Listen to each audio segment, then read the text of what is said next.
First Families, the story we're going to read today is called The Friend Who Forgives, a true story about how Peter failed and Jesus forgave. A long time ago, there was a man named Peter who was best friends with Jesus. Peter was a fisherman.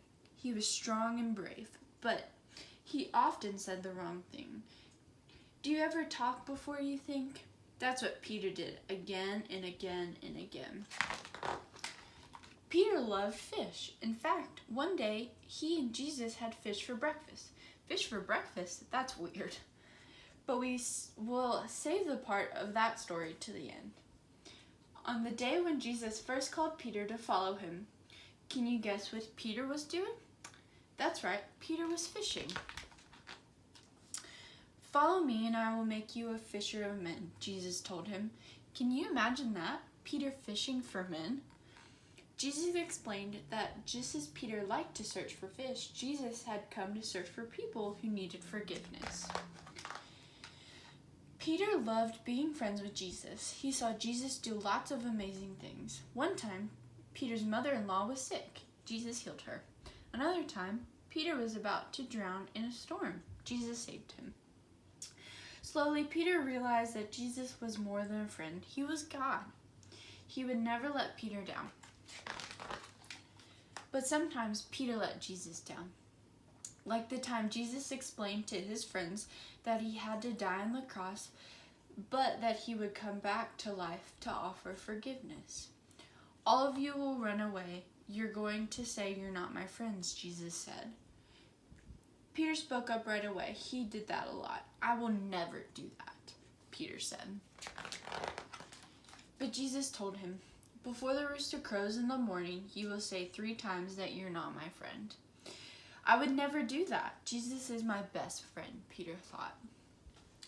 When soldiers came to take Jesus to the cross, Peter pulled out his sword to stop them. Put your sword away, Peter, Jesus said. My Father says this must happen. Jesus let the soldiers take him to a courtyard to stand trial. Peter followed from far away. Aren't you one of Jesus' friends? A young girl asked as she opened a gate for Peter to enter the courtyard. What do you think? Peter said. No, I don't know, Jesus. It was a cold night, so Peter walked over to a fire where some people were warming themselves. Aren't you one of Jesus' friends? Someone asked Peter. What do you think? Peter said. No, I don't know, Jesus. Then someone else stepped forward and looked closely at Peter. Yes, you are one of Jesus' friends, aren't you? He said. What do you think? Peter said. No, I don't know, Jesus. Right then, at that very moment, a rooster crowed. Jesus turned around and looked straight at Peter. Then Peter remembered that Jesus had said, before the rooster crows, you will say 3 times that you are not my friend. Peter was so sad. He knew he had failed Jesus again and again and again. He didn't just need to find other people who needed forgiving, he needed forgiving too. Peter felt terrible. He ran out of the courtyard and he cried and he cried and he cried. Peter had let his best friend down, and now it was too late because the soldiers had taken Jesus away to be killed. But Peter didn't stay sad because Jesus didn't stay dead. 3 days later was the first Easter Sunday when Jesus came back to life to offer people forgiveness. But would he forgive Peter for failing so badly? One day, Jesus went looking for Peter. Where do you think Jesus found him?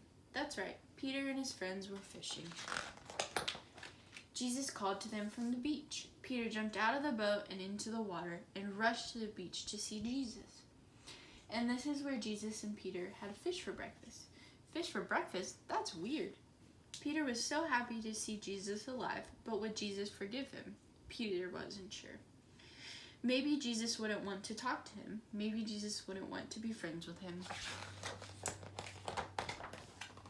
But yes, Jesus did want to talk to Peter. And yes, Jesus did want to forgive Peter. Wow. And since Peter had said he didn't know Jesus 3 times, Jesus gave Peter the chance to say 3 times, I love you, Jesus. That's how Peter became a forgiven fisher of men. Peter spent the rest of his life telling people about his best friend Jesus. He told them that if they put their trust in Jesus, he would forgive them again and again and again. That's because Jesus was Peter's best friend. He forgave him again and again and again. And if you trust in Jesus, he will forgive you too, again and again and again.